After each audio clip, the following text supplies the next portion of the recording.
बाज की कहानी। पूरी दुनिया में पक्षियों की 10,000 से भी ज्यादा प्रजातियां पाई जाती है। सभी के वही दो पंजे, दो पंख और एक गर्दन होती है।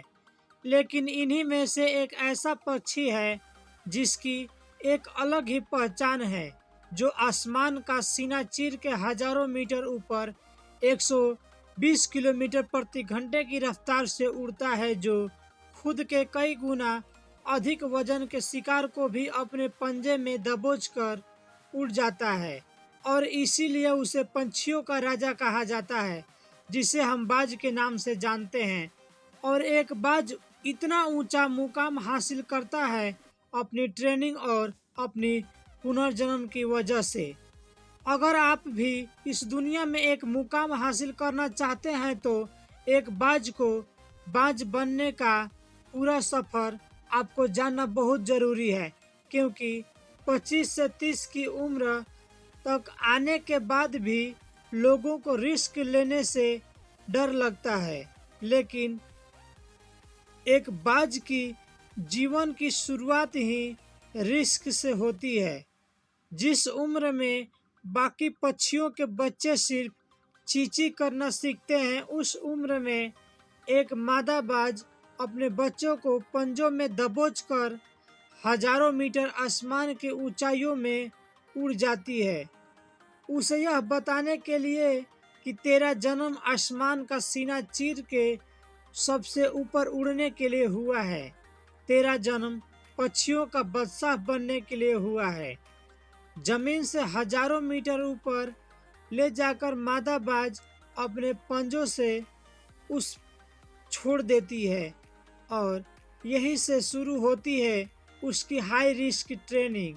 वो चूजा जमीन की तरह तेजी से गिरने लगता है, थोड़ा नीचे आता है तो उसके पंख खुलने लगते हैं। नीचे आते आते वो अपने पंख फड़फड़ाने लगता है, लेकिन वो अभी तक उड़ना नहीं सीखा है। वो जमीन से कुछ ही ऊपर होता है, ऐसा लगता है कि कुछ ही सेकंड में उसका जीवन समाप्त हो जाएगा। लेकिन अचानक एक पंजा उसे अपने गिरफ्त में लेता है और वापस आसमान में उड़ जाता है। वो पंजा होता है उसकी माँ का, जो उसके पीछे उड़ रही थी। उसकी ये ट्रेनिंग तब तक चलती रहती है जब तक वो उड़ना नहीं सीख जाता है। इतनी हाई रिस्क ट्रेनिंग होने के बाद इस दुनिया को एक बाज मिलता है। बारिश के वक्त जब सारे पक्षी आश्रय की तलाश करते हैं, तब यही बाज उसी बारिश में आसमान को चीरते हुए ऊपर निकल जाता है और बादल से कहता है, तू बरस ले, कितना बरसेगा। और फिर नीचे आकर चैलेंज करता है। एक बाज की उम्र लगभग 70 साल होती है। जब वह 40 साल का होता है, तब एक परेशानी उसकी जिंदगी में मौत बनकर आती है, जो आपकी परेशानियों की तुलना में बहुत बड़ी होती है, क्योंकि 40 साल की उम्र में बाज की चोंच इतनी मुड़ जाती है कि उसे शिकार निगलने में बहुत परेशानी होती है।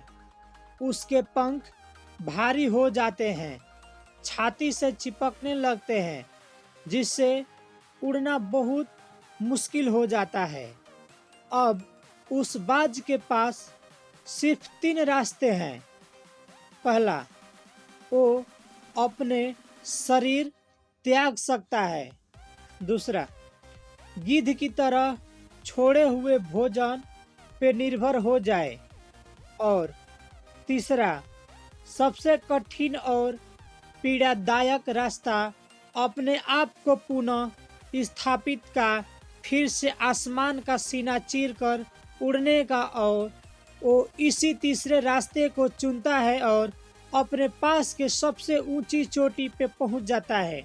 वहां पर अपना घोंसला बनाता है और फिर शुरू होता है परेशानियों को जड़ से उखाड़कर आसमान में उड़ने का सफर।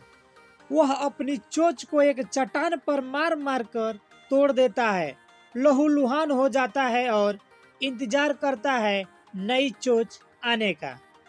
उसके बाद अपनी नई चोंच से अपने पंजों को काट देता है और फिर इंतजार करता है नए पंजे के उग आने का। उसके बाद वह अपने एक पंख को अपने शरीर से अलग करता है और फिर इंतजार करता है एक पंख उग आने का। और इस प्रक्रिया में उसे समय लगता है पूरे 5 महीने का। इन 5 महीनों के कड़ी तपस्या से एक बाज का पुनः जन्म होता है। वो फिर से तैयार हो जाता है आसमान का सीना चीर कर उड़ने के लिए। जो 3 रास्ते बाज के पास थे वही 3 रास्ते आपके पास भी हैं, लेकिन कुछ लोग पहले रास्ते को चुनते हैं और परेशानियों को तले दबकर सुसाइड कर लेते हैं। ज़्यादातर लोग दूसरे रास्ते को चुनते हैं। वो परेशानियों को बोझ पड़ते ही अपने लक्ष्य को छोड़कर नॉर्मल लाइफ जीने लगते हैं। और कुछ वो लोग भी होते हैं जो इस परेशानियों को लात मारकर अपनी मेहनत के दम पर बाज की तरह आसमान की बुलंदियों को छूते हैं। दोस्तों, बाज की यह ट्रेनिंग हमें बहुत बड़ी सीख देती है कि अगर रिस्क लेना पड़े तो लो। अपने फील्ड में अपने आप को इतना ट्रेंड कर लो कि उस फील्ड में आपसे ऊपर उड़ने के बारे में सोचकर लोगों के पसीने छूट जाए, तभी आप अपने फील्ड के बादशाह कहलाओगे। दोस्तों, कैसा लगा मेरा यह मोटिवेशनल स्टोरी प्लीज़ कमेंट करके ज़रूर बताएं। अगर पसंद आया हो तो लाइक तथा सब्सक्राइब जरूर करें।